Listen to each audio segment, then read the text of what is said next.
তো মানে যে ভিডিওটা করতেছে সে সে আপনার আমার কি? বউ, আচ্ছা, কিন্তু বিষয়টা হচ্ছে সে আমার টাকা দেখে আমার কাছে বিয়ে বসছে।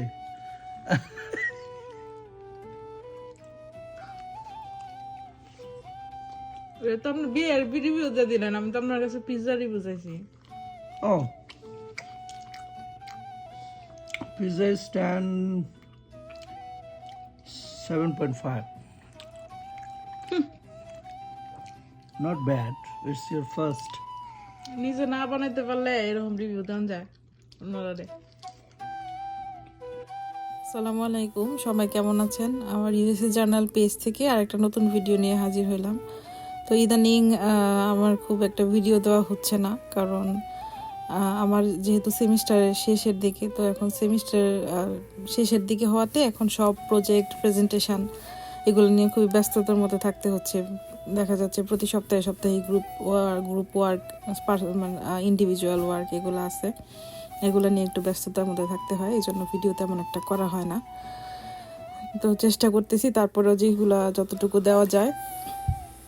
তো আজকে হঠাৎ করেই আজকেও ক্লাস ছিল, ক্লাস থেকে আসছি 3টার দিকে, এসে খাওয়া দাওয়া করছি। তো রাতের বেলায় রান্না করতেই হইতো, হঠাৎ করে ইচ্ছা হইলো পিৎজা খাবো।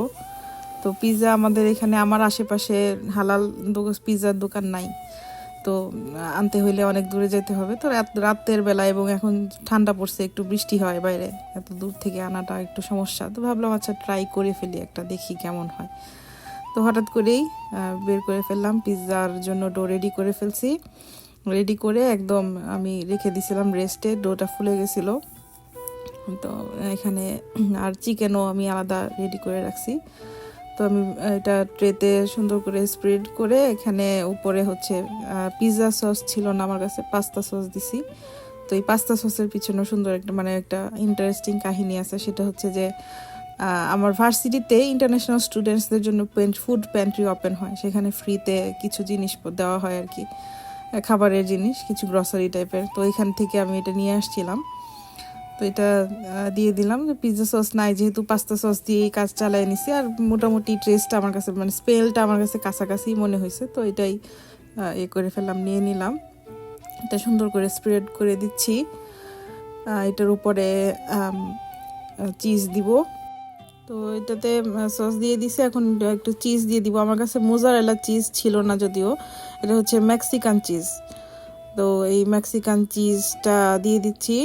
মোজারেলাটা দিলে আর একটু ভালো হইতো, আর একটু জুসিও হইতো এবং খাইতেও আর একটু মজা লাগতো। এটা মেক্সিকান চিজ। তো এটা স্প্রেড করে দিচ্ছি, একটু ভালো পরিমাণেই দিছি, কারণ পিৎজার আসল টেস্টই হচ্ছে চিজের মধ্যে। চিজ না হইলে আসলে পিৎজার ওই মজাটা থাকে না। একটু বেশি করেই দিলাম।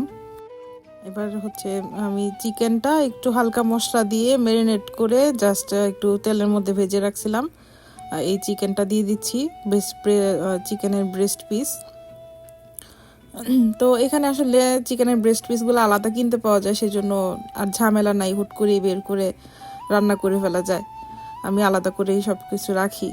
আর ব্রেস্ট পিসটাই বেশি খাওয়া হয় আমাদের, কারণ এত বড় বড় চিকেন ফার্মের মুরগি যেগুলো আমরা আমাদের দেশে বলি, এত বড় বড় চিকেন এগুলার থাই পিস বা লেগ পিসগুলা খাইতে একদমই ভালো লাগে না। একটু ভিতরটা একদম ভিজা ভিজা থাকে রান্না করার পরেও, এবং এটার একটা স্মেল হয়, মানে স্মেল থেকে যায়।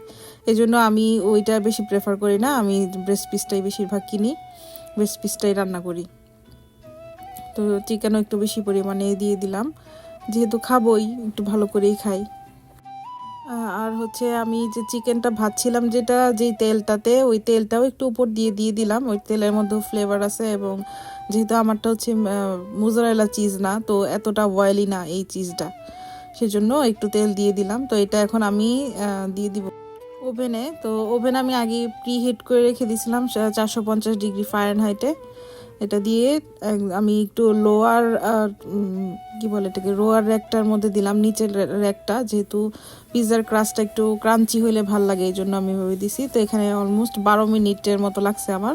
12 মিনিটেই পিৎজাটা আমার রেডি হয়ে গেছে। মাশাআল্লাহ খুবই সুন্দর হয়েছে, ক্রাস্টটাও খুবই সুন্দর ছিল, খুবই মুচমুচে হয়েছে ক্রাস্টটা, এবং উপরটা একটু খুবই সফট হয়েছে, আর দেখতেও খুবই সুন্দর হয়েছে কালারটা। আমার কাছে মানে বেক করার পরে মনে হয়েছে যে চিজটা একটু কমই হয়ে গেছে, আর একটু চিজ দিলে আরও ভালো হতো। যাই হোক, আর সাথে যদি কিছু বেল পেপার মানে ক্যাপসিকাম দেওয়া যেত তাহলে হয়তো আরও ভালো হতো, বাট আমার জাস্ট বাসায় যা ছিল তা দিয়ে বানায় ফেলছি, ক্যাপসিকামটা ছিল না বাসায়। তো এই হচ্ছে আমার পিৎজা, দেখতে খুবই সুন্দর হয়েছে, ভিতরটাও সুন্দরভাবে কুক হয়েছে এবং ফ্লাফিও হয়েছে। That's good. এরকম বউ জীবনে পাইবেন? বিছনাথ খুঁজতে রয়েছে যে ইয়ার তলে, কম্বলের তলে বউ অন্য খাওয়ানটা দিয়ে গেছে। তারপর নিজের হাতে বানানো পিৎজা। নিজের হাতে বানানো পিৎজা কয়জনে পায়? কিন্তু আপনাদের উদ্দেশ্যে বলি, টাকাটা কিন্তু আমার। কোনখানে টেকাটা জানি? Remember, it's my. টাকা দিয়ে সব কিনা যায় না। তবে এটা টাকা না, এটা ডলার। ওকে, টাকা বা ডলার যেটাই বলেন, টাকা দিয়ে সব কিনা যায় না। এই যে এই আদর ভালোবাসা, এটা টাকা দিয়ে পাইলে হইলে? টাকা আছে বলে আজ ভালোবাসা আছে। আজকে যদি আমার আপনার টাকা, যখন টাকা ছিল না তখনও ভালোবাসা ছিল, এটা আপনি অস্বীকার করতে পারবেন না। আমার টাকা দেখেই তো তুমি আমাকে বিয়ে বসছো আমার কাছে, ঠিক না?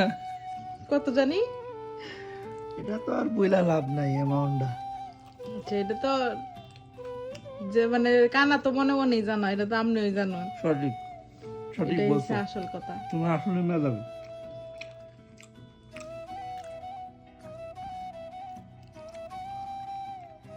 তো ভালো করে রিভিউ দিন। তো মানে যে ভিডিওটা করতেছে সে সে আপনার আমার কি? বউ, আচ্ছা, কিন্তু বিষয়টা হচ্ছে সে আমার টাকা দেখে আমার কাছে বিয়ে বসছে।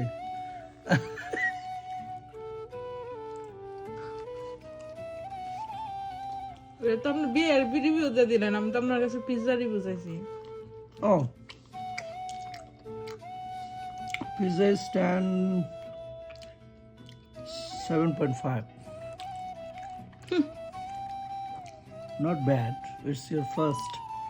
নিজে না বানাইতে পারলে এরকম রিভিউ দেন যায় আপনারা। আমাদের এসব খুনসুটি ঝগড়া চলতেই থাকবে। তো আজকের ভিডিও এই পর্যন্তই। সবাই ভালো থাকবেন, লাইক করবেন। আল্লাহ হাফেজ।